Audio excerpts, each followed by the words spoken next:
Assalamualaikum warahmatullahi wabarakatuh. Ketemu lagi dengan channelnya Kembang Desa. Dan di video kali ini Kembang Desa bakalan kasih beberapa tip ya perawatan terhadap tanaman hias sirih ataupun epipremnum. Bagaimana cara memperbanyaknya, bagaimana juga cara penempatan terhadap tanaman hias epipremnum ini agar memiliki warna daun yang bagus ya.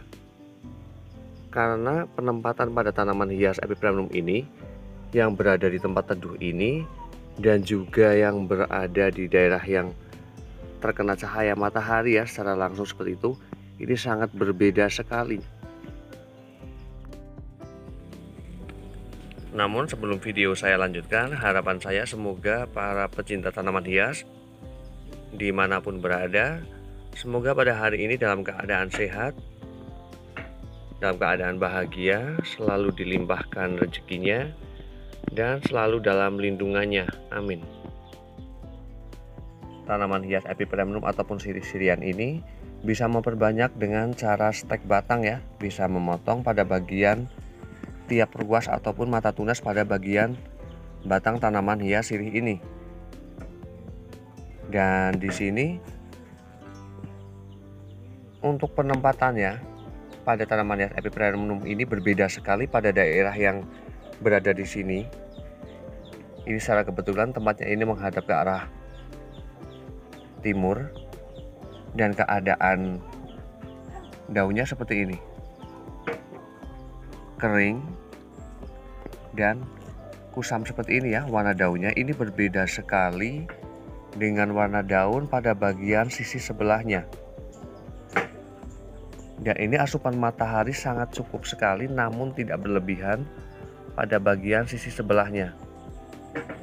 Dan padahal waktu untuk memperbanyak ya, ataupun ketika saya melakukan budidaya tanaman hias sirih ini dalam waktu yang sama namun keadaannya berbeda sekali. Berarti untuk memperbanyak tanaman hias sirih ataupun penempatan terhadap tanaman hias epipremnum ini ataupun sirih-sirian ini memang baiknya berada di daerah yang benar-benar teduh, karena di sini terlihat sangat berbeda ya, sangat berbeda sekali keadaan dari daunnya ataupun pertumbuhan tanaman sirih tersebut.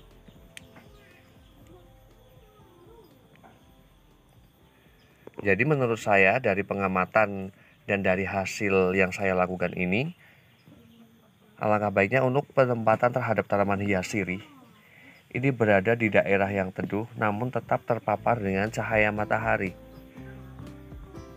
Yang pertama adalah pada bagian daun dari tanaman hias epipremnum ini akan jauh lebih segar sekali, dan tanaman hias ini juga banyak digunakan ya sebagai aksesoris ataupun ditanam pada bagian indoor ataupun outdoor, karena tanaman hias epipremnum ini bisa tumbuh baik di media air ataupun media tanam tanah. Dan musuh utama pada tanaman hias ini adalah kutu putih yang menyerang, biasanya menempel pada bagian batang daun ataupun di sekitar tanaman ini ya. Dan bagaimana cara mengatasinya? Ketika sudah mulai muncul kutu putih seperti itu, alangkah baiknya dilakukan pembersihan ya, pembilasan pada bagian daun ataupun batang tanaman tersebut, dan kemudian dilakukan penjemuran. Dan ketika sudah mulai merambah ya pada bagian medianya, itu juga baiknya dilakukan pembongkaran dan ganti media tersebut, agar menjadikan tanaman hias ini bisa tumbuh dengan baik dan tanpa adanya kutu putih tersebut. Dan untuk penempatan terhadap tanaman hias sirih ataupun epipremnum ini alangkah baiknya benar-benar berada di daerah yang teduh namun tetap terpapar dengan cahaya matahari, namun dalam kapasitas yang tidak begitu besar ya. Karena di sini terlihat jelas sekali perbedaannya dari pertumbuhan, termasuk dari warna daunnya juga ya. Dan jika dilihat juga bahwa pada bagian media juga berpengaruh. Ketika pada bagian media tanam epipremnum ini lembab seperti ini ya, karena yang jelas asupan dari matahari ini tidak begitu banyak, Sedangkan pada bagian sisi sampingnya juga di sini terlihat cukup kering ya. Nah, demikian beberapa tips dari Kembang Desa perawatan terhadap tanaman hias sirih ataupun Epipremnum, dan bagaimana juga cara perawatannya ya. Semoga bermanfaat dan saya akhiri. Wassalamualaikum warahmatullahi wabarakatuh. Terima kasih.